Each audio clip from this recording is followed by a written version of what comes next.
Hello बच्चों, welcome to guide physics. बच्चों, आज की क्लास में हम कवर करेंगे अर्थ्स मैग्नेटिज्म। अर्थ्स मैग्नेटिज्म का सवाल कहाँ से क्रिएट होता है, कहाँ से ये थॉट आता है कि अर्थ के पास एक मैग्नेटिक प्रॉपर्टी है, हम इसके बारे में भी बात करेंगे।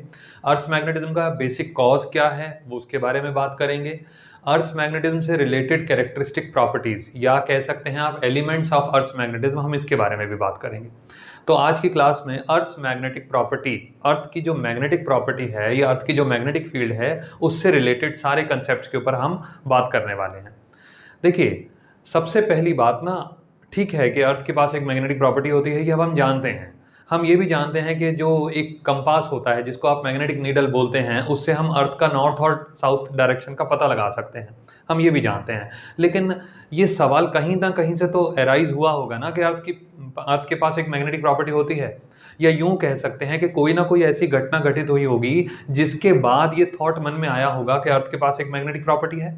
ठीक है ना, तो उसके ऊपर थोड़ी सी बात हम करते हैं। इससे आपको अर्थ की मैग्नेटिक प्रॉपर्टी का या अर्थ की मैग्नेटिक फील्ड का एक बहुत अच्छा क्लैरिफिकेशन मिलेगा। देखिए, एक क्या करते हैं, हम एक मैग्नेटिक डाइपोल ले लेते हैं, चाहे आप उसको मैग्नेटिक नीडल बोल दो, चाहे आप उसको थोड़ी देर के लिए बार मैग्नेट बोल दो, चाहे आप एक सिंपल मैग्नेटिक डाइपोल बोल दो।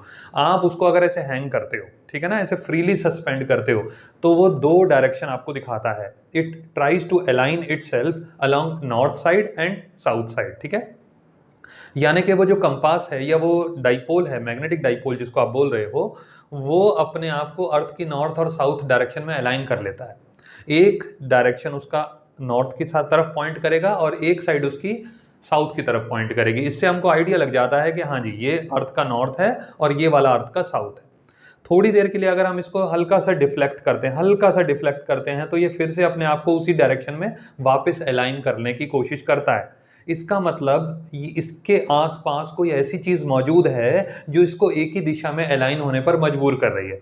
ठीक है, अब मान लेते हैं मैं आज एक जगह पे बैठा हूं, मैं दूसरी जगह पे चला जाता हूं। मान लीजिए मैं अपने इंडिया के किसी भी दूसरे कॉर्नर में चला जाता हूं, वहां मैं ये इस डाइपोल को इस तरीके से रखता हूं, तो फिर से मैं देखता हूं कि ये एक ही डायरेक्शन में अपने आप को अलाइन करने की कोशिश कर रहा है। अब मैं आउट ऑफ इंडिया चला जाता हूं, कहीं पर भी चला जाता हूं दुनिया में, मैं वहां पे फिर से ये चीज नोटिस करता हूं कि भाई ये डाइपोल जो है या नीडल जो है या मैग्नेटिक कंपास जो है, ये अपने आप को एक ही डायरेक्शन में अलाइन करने की कोशिश कर रहा है। इसका मतलब जो चीज इंडिया में मौजूद थी वो चीज इंडिया के बाहर भी मौजूद है। ऑल ओवर द वर्ल्ड वो चीज मौजूद है, चाहे मैं शिप पे चला जाऊं वहां पर भी ये चीज मौजूद है।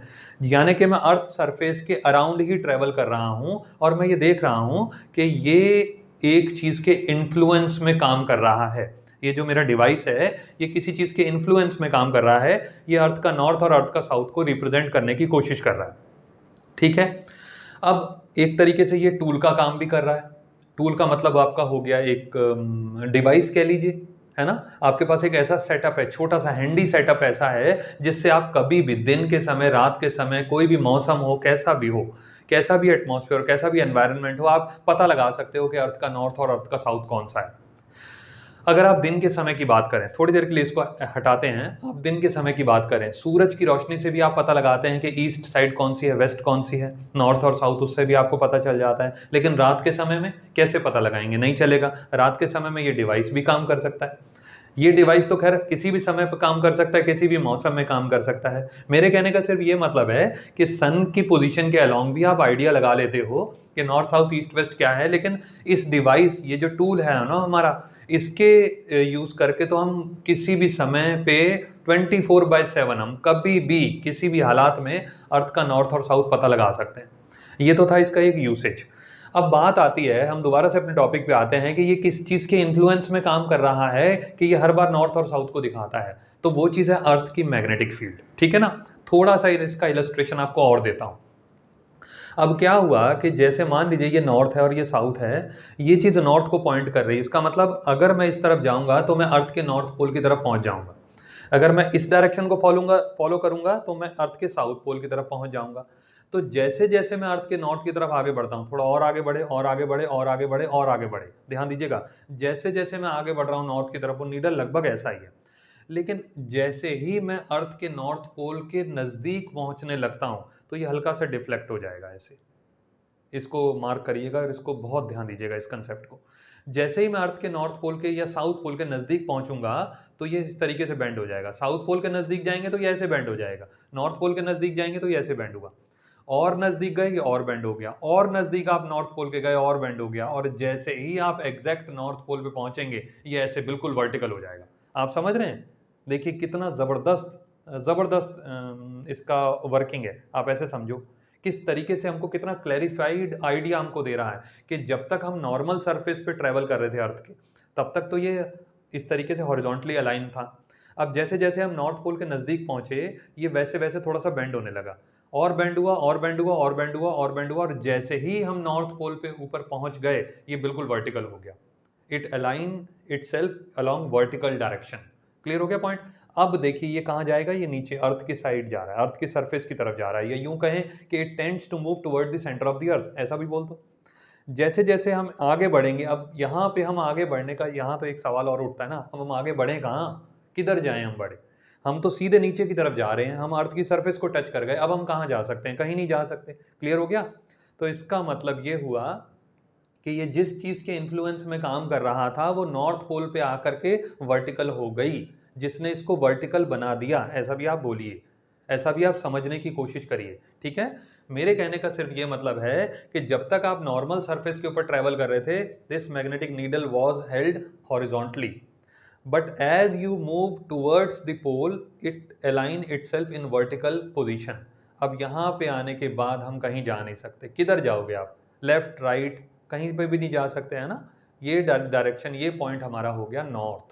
इसी तरीके से जब हम साउथ पे जा रहे थे, साउथ पोल की तरफ आगे बढ़ रहे थे, तो ऐसे बेंड हुआ, ऐसे बेंड हुआ, ऐसे बेंड हुआ, ऐसे बेंड हुआ, जैसे ही हम साउथ पोल पे, एग्जैक्ट साउथ पोल पे पहुंचे ये फिर से वर्टिकल हो गया। ठीक है? क्लियर हो गया पॉइंट?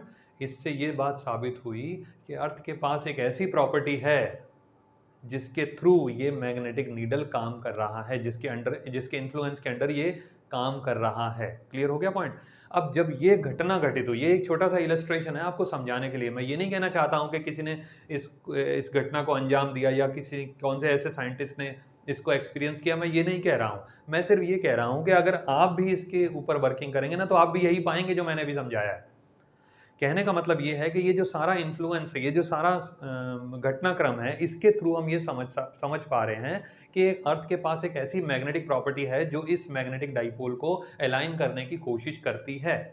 ठीक है ना? इससे, इस घटनाक्रम से ये बात दिमाग में आनी चाहिए कि अर्थ के पास कोई ऐसी प्रॉपर्टी तो है ना, जिसको, ठीक है हम बोल रहे हैं मैग्नेटिक प्रॉपर्टी, लेकिन कोई एक लेमैन की लैंग्वेज में अगर आप बात करेंगे, कोई तो ऐसी चीज है अर्थ के पास जो इसको अपनी दिशा में अलाइन करने की कोशिश कर रही है। क्लियर हो गया पॉइंट? यहां से ना इस अर्थ की मैग्नेटिक फील्ड के बारे में एक सवाल उठता है, एक थॉट क्रिएट होता है कि हाँ जी, अर्थ के पास एक अपनी एक ऐसी कैरेक्टरिस्टिक प्रॉपर्टी है। ये सारा सिनारियो अर्थ की मैग्नेटिक फील्ड का एक इंपॉर्टेंस या सिग्निफिकेंस समझाने का था। अब एक छोटी सी बात और करता हूं।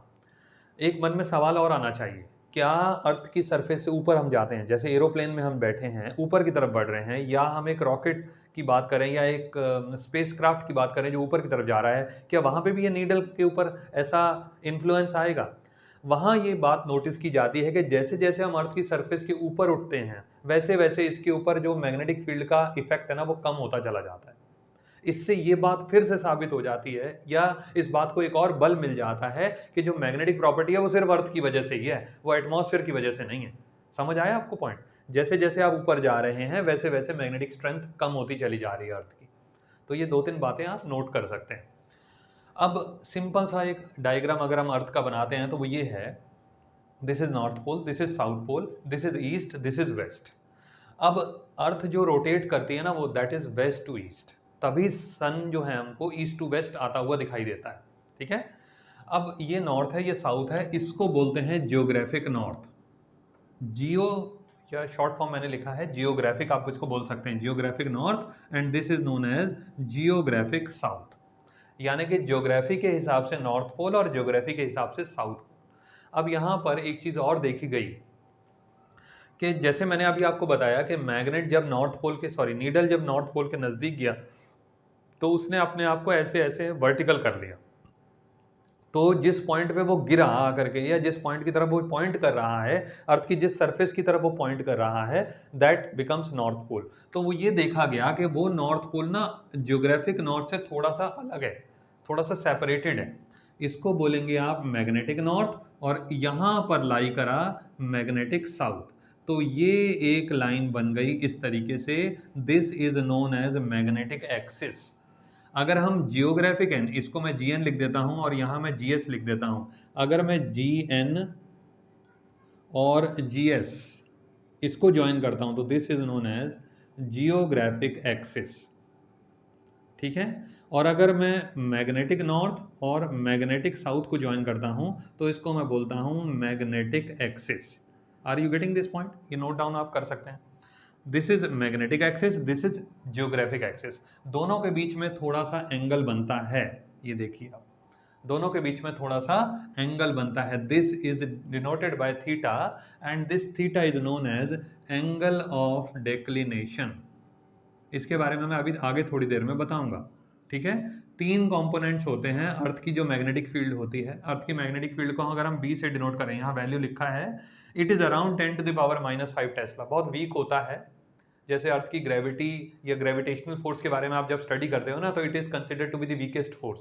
इसी तरीके से अर्थ का मैग्नेटिक पावर भी बहुत कम माना जाता है, 10⁻⁻5 टेस्ला। अब अर्थ की जो मैग्नेटिक फील्ड होती है उसके तीन कंपोनेंट्स होते हैं। एक होता है थीटा, एक होता है डेल्टा, और एक होता है बी एच, जिसको बोलते हैं हॉरिजॉन्टल कंपोनेंट। इनके बारे में भी हम आगे बात करेंगे, ठीक है। अभी हमने आपको अर्थ की मैग्नेटिक फील्ड के बारे में एक कंसेप्ट को समझाने की कोशिश करी। अब यहां पर आप समझ गए कि this is magnetic axis, this is geographic axis. थोड़ी देर में अभी हम इसके कॉज के ऊपर भी आएंगे। इतनी बात आप समझ गए। स्लाइड डिफरेंस आता है। अब ये स्लाइड डिफरेंस किस वजह से आता है? वेरीफाइड थ्योरी तो इसकी कुछ भी नहीं है, लेकिन हाँ ये भी माना जाता है कि अर्थ के अंदर जो मोल्टन स्टेट में मटेरियल मौजूद है वो भी रिस्पॉन्सिबल है। अर्थ का जो अनइवन शेप है वो भी रिस्पॉन्सिबल है, क्योंकि अर्थ प्योर स्फेरिकल तो है नहीं, थोड़ा सा चपटा है, और कहीं पे हिली एरिया है, कहीं पे गहरी खाइयां हैं, तो अर्थ का शेप बड़ा अनइवन है, जिसकी वजह से ये इसमें डिफरेंस आता है, ऐसा माना जाता है। कुछ ऐसा भी कह सकते हैं, देखिए कहीं पे पेट्रोलियम ज़्यादा है, कहीं पे ओर्स ज़्यादा हैं, कहीं पे गैस ज़्यादा है, तो अलग अलग अर्थ की अलग अलग एरिया में अलग अलग चीज़ मौजूद है। इसकी वजह से भी ये डिफरेंस आ सकता है, ऐसा भी बोला जाता है, लेकिन पक्के तौर पे डिफाइंड कोई भी थ्योरी नहीं है, ठीक है। जो आज की डेट में मॉडर्न थ्योरी मानी जाती है वो भी थोड़ी देर में आपको बताऊंगा। अब आप समझ गए जियोग्राफिक एक्सिस क्या होता है, मैग्नेटिक एक्सिस क्या होता है, अर्थ की मैग्नेटिक फील्ड की वैल्यू लगभग कितनी होती है, ये एंगल या तीन कंपोनेंट्स कौन कौन से होते हैं, इनके नाम हमने अभी आपको बताए। एंगल ऑफ डेक्लिनेशन, इसको बोलते हैं डिप। डिप का दूसरा नाम होता है एंगल ऑफ इंक्लिनेशन। एक है डिप बोलो या इंक्लिनेशन, ये डेक्लिनेशन अलग है। कई बार ना बच्चे कंफ्यूज हो जाते हैं कि जो डेक्लिनेशन है वही डिप है, ऐसा नहीं है, ठीक है, दोनों चीजें डिफरेंट। अब थोड़ी देर के ऊपर बात करते हैं, थोड़ी देर के लिए बात करते हैं कॉज के ऊपर। क्या कॉज हो सकता है? देखिए पुराने ज़माने में तो ये थ्योरी थी कि अर्थ के अंदर एक बहुत बड़ी मैग्नेट बरीड है, दबी हुई है, बहुत बड़ी मैग्नेट, जिसका ना साउथ पोल, ऐसा माना जाता था कि ये एक मैग्नेट है बहुत बड़ी, अंदर अर्थ के अंदर दबी हुई है, जिसका साउथ पोल यहाँ है और नॉर्थ पोल यहाँ है, ऐसा माना जाता था। लेकिन आज की डेट में हम सब जानते हैं कि अर्थ के अंदर तो मोल्टन स्टेट मौजूद है, मटेरियल जो है वो मोल्टन स्टेट में मौजूद है, ऐसा कुछ मैग्नेट तो है ही नहीं आज की डेट में, हम जानते हैं। तो मॉडर्न थ्योरी क्या मानी जाती है कि अर्थ के अंदर जो मेटल मौजूद है ना, बहुत सारा मेटल मौजूद है, वो मोल्टन स्टेट में है, और उसके अंदर ना आयंस मौजूद हैं। आयंस बेसिकली चार्ज पार्टिकल हो गए। जैसे एग्जांपल आपको देता हूं मैं, आप देखते हैं सोडियम प्लस Na+, केमिस्ट्री में आप देखते होंगे, स्टडी करते होंगे, Cl- है ना, इस तरीके से आयंस मौजूद हैं। और जैसे जैसे अर्थ रोटेट करती है ना, तो वो आयंस भी रोटेट करते हैं। और आयंस क्योंकि चार्ज पार्टिकल है, चार्ज पार्टिकल जब रोटेट करेगा तो वो मैग्नेटिक फील्ड जनरेट करेगा। शुरुआत के लेक्चर्स में आप ये बात समझ सकते हैं, मैंने पहले भी समझाया है कि मैग्नेटिक फील्ड का जो बेसिक कॉज है ना, वो मूवमेंट ऑफ चार्ज पार्टिकल है, ठीक है। तो आयंस एक प्रकार से अर्थ के अंदर क्या मौजूद है, आयंस एक प्रकार से क्या है, charge particle. Charge earth rotate करती है तो चार्ज पार्टिकल रोटेट करते हैं, चार्ज पार्टिकल रोटेट करने की वजह से मैग्नेटिक फील्ड जनरेट होता है। मॉडर्न थ्योरी ये मानी जाती है, और ये बहुत हद तक एक्यूरेट भी आप कह सकते हैं इसको, ठीक है। अब क्या हुआ कि ये अंदर का जो मोल्टन स्ट्रक्चर है वो सारा अर्थ की मैग्नेटिक फील्ड को जनरेट कर रहा है, ठीक है ना। ये रूट कॉज में आप लिख सकते हैं, अगर कभी सब्जेक्टिव पेपर आए तो आप लिख सकते हैं। ऑब्जेक्टिव में बहुत सारे मल्टीपल ऑप्शंस आपको मिलेंगे, तो उसमें ये ऑप्शन पे ज़रूर आप टिक करिएगा अगर थ्योरी यानी कि रूट कॉज इसका पूछा जाता है तो अर्थ की मैग्नेटिक फील्ड का। अब आपको 3 कंपोनेंट्स के बारे में बात करनी चाहिए कि अर्थ की जो मैग्नेटिक फील्ड है ना वो असलियत में किसकी वजह से प्रोड्यूस होती है, या अर्थ की या यूं कहें कि अर्थ की मैग्नेटिक फील्ड के लिए कौन कौन रिस्पॉन्सिबल है। ठीक है, अब उसके लिए हम 3 कंपोनेंट्स के ऊपर बात करेंगे, angle of declination, angle of dip यानी कि इंक्लिनेशन, और दूसरा हॉरिजॉन्टल कंपोनेंट। ठीक है ना। अब क्या होता है डेक्लिनेशन, देखिए मैंने आपको बताया यहाँ पर लगभग लगभग ना 11.3 डिग्री का एंगल होता है। यहाँ पे मैं लिख देता हूँ, थीटा इज ऑलमोस्ट 11.3 डिग्रीज, ऐसा समझो आप। ये वाला थीटा यानी कि मैग्नेटिक एक्सिस और जियोग्राफिक एक्सिस के बीच में बनने वाला angle, that is known as angle of declination, और angle of declination is almost equal to 11.3 degrees. ठीक है।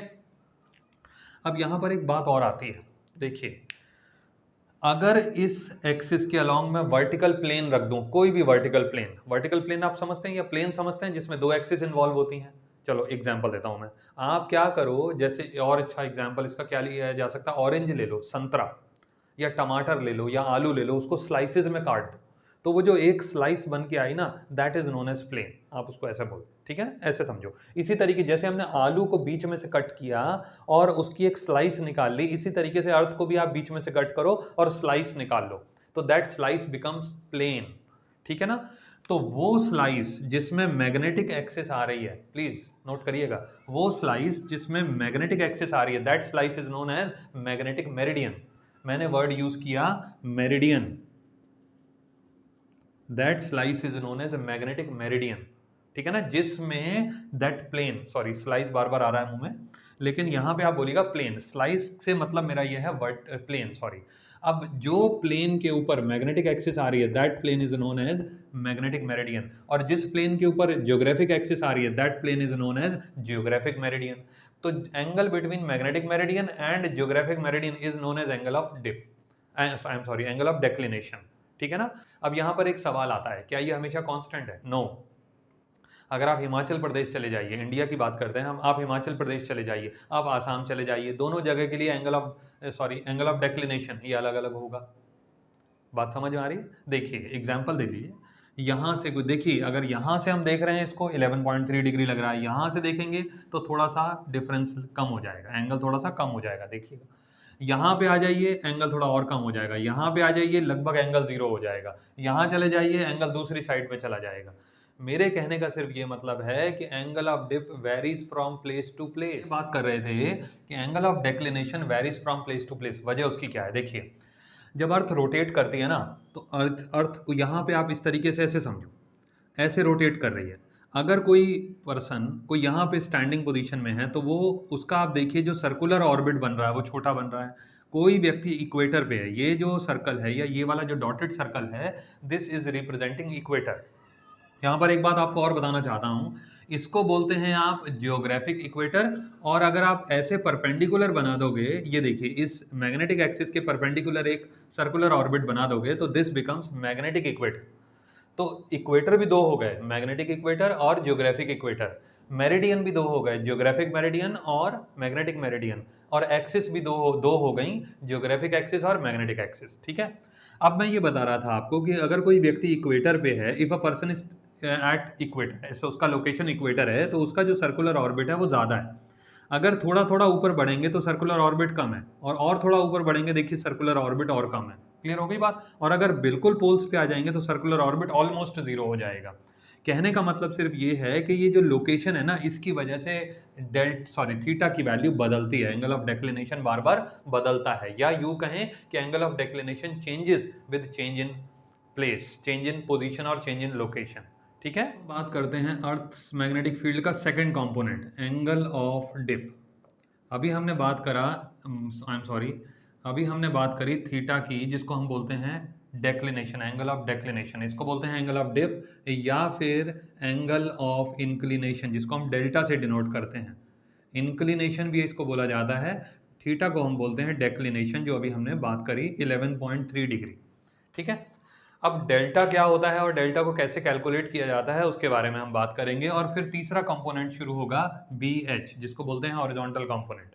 ठीक है, अब देखिए इसको समझने का ना एक बड़ा सिंपल तरीका हो सकता है, बहुत ही आसान तरीके से हम इसको कवर कर सकते हैं। मैं सिंप्लिसिटी के लिए पहले तो कुछ एक्सप्लेनेशन और देता हूँ। देखिए क्या होता है कि डेल्टा की वैल्यू इक्वेटर पे, इक्वेटर की अगर आप बात करते हैं तो डेल्टा इज 0, और पोल्स की अगर आप बात करते हैं तो delta is equal to 90 degree. आता कैसे है ये भी अभी बताऊंगा। ये बात ध्यान रखिएगा, मल्टीपल चॉइस क्वेश्चन के लिए बहुत ज़रूरी है कि कई बार पूछा जाता है, बोर्ड के सिंपल पेपर्स में भी, नॉर्मल पेपर्स में भी कई बार पूछा गया है एंगल ऑफ डिप का value at the poles and at equator. और एक चीज़ और इससे छोटी सी समझ लो कि जैसे जैसे आप इक्वेटर से पोल की तरफ बढ़ते हो तो angle increases from 0 degree to 90 degree. as you move from pole to towards equator, from pole to equator, तो angle decreases from 90 to 0। Equator पे 0 डिग्री और पोल्स पे 90 डिग्री। ठीक है, अब क्या होता है इसको दो तरीके से समझाता हूँ। देखो ये अर्थ का सरफेस है, ये इस तरीके से आपने नीडल रखा है। अगर आप इक्वेटर पे हैं तो ये नीडल इस तरीके से रेस्ट करेगा और नॉर्थ साउथ डायरेक्शन आपको दिखा देगा। जैसे जैसे आप आगे बढ़ेंगे, नॉर्थ की दिशा में आगे बढ़ेंगे, मैंने थोड़ी देर पहले आपको बताया कि ये थोड़ा सा बेंड होने लगेगा। जैसे जैसे आप पोल्स के नज़दीक होते जाएंगे वैसे वैसे ये थोड़ा सा बेंड होता चला जाएगा, और बेंड होगा और बेंड होगा और बेंड होगा। आप पोल के आप बहुत नज़दीक पहुंच गए ऐसे हो जाएगा, और जैसे ही आप एट दी पोल पहुंच जाएंगे, मतलब पोल की लोकेशन पे आ जाएंगे, तो ये नीडल इस तरीके से हो जाएगा। समझ आया कितना एंगल बन रहा है? आप देखिए 90 डिग्री, बस यही होता है एंगल ऑफ डिप। इक्वेटर पे कैसे था? पैरेलल। देखिए पैरेलल है ना, पैरेलल का मतलब हो गया एंगल 0 और पोल्स का मतलब हो गया एंगल 90 डिग्री। ठीक है, एक तो ऐसा आप आंसर दे सकते हैं, ये डायरेक्टली जो लिखा हुआ है। दूसरा एक और तरीका भी है, मैंने क्या करा, इसके साथ एक होल्डर लगा दिया, येलो पेन को मैं होल्डर मान लेता हूं, और मैंने नीडल ऐसे फिक्स कर दिया इस तरीके से है कि नीडल हॉरिजॉन्टली ऑसिलेट कर सकता है। अब ये मुझे क्या दिखाएगा? नॉर्थ साउथ का डायरेक्शन। अब मैं इस होल्डर को ना 90 डिग्री पे ले जाता हूँ, मतलब हॉरिजॉन्टली ले जाता हूँ, पहले वर्टिकली था अब हॉरिजॉन्टली। अब ये नीडल ना ऐसे ऊपर नीचे ऑसिलेट कर सकता है, ऐसे इस तरीके से ये प्रोग्राम्ड है या डिजाइंड है। ठीक है, अब मान लेते हैं ये ऐसे स्ट्रेट है बिल्कुल, तो इसका मतलब ये हुआ कि magnetic field we are around at equator, ऐसे समझो। अगर ये पैरेलल है तो हम इक्वेटर के आसपास हैं। अगर ये थोड़ा सा भी इधर बेंड कर रहा है, इसका मतलब हम इक्वेटर पे नहीं है, हम पोल्स की तरफ जा रहे हैं। अगर ये नॉर्थ पोल बेंड हो रहा है तो इसका मतलब we are heading towards north pole, और अगर ये इस तरीके से बेंड हो रहा है तो we are heading towards south pole. अब आप देखिए अगर ये इस तरीके से बेंड हो गया तो यहाँ पे ये एंगल बना रहा है ना ग्राउंड के साथ, आप देख रहे हो, this is known as angle of dip, ऐसे बोल दो। चाहे आप पहले तरीके से समझ जाओ चाहे आप इस तरीके से समझ जाओ, दोनों का आसान है, कोई मुश्किल नहीं। ठीक है ना, एक चीज़ आपको इसके साथ और भी बता देता हूँ। देखिए अभी मैं हॉरिजॉन्टल कंपोनेंट के ऊपर भी आऊँगा।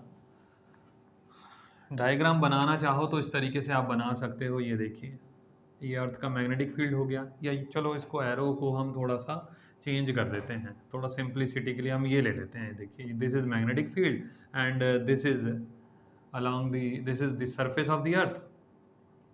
इससे थोड़ा सा आप इजीली समझ जाएंगे। ये हो गया एंगल ऑफ डिप, ठीक है ना, जिसको हमने बोला डेल्टा।